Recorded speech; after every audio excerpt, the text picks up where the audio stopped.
भोजपुरिया जन मोर्चा के धरना प्रदर्शन। बक्सर रेलवे स्टेशन से कलेक्टरी ऑफिस तक पैदल चल के अइनी जा। नट जाति आपन जयकारा लगावत नीतीश कुमार से गुहार लगावत कि 3 डिसमिल जवन जमीन के वादा कइले रही नीतीश जी, वो वादा पूरा करी। इशारा के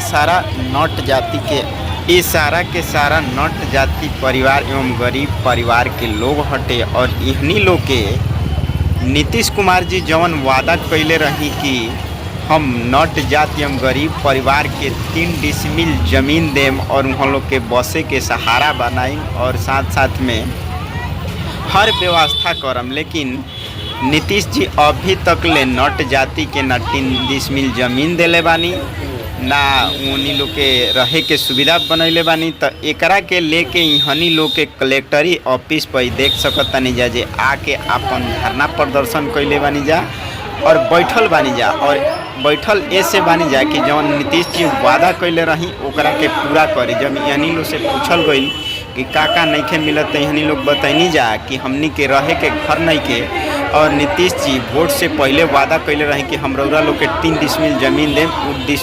3 डिसमिल जमीन अभी तक नइखे मिलल।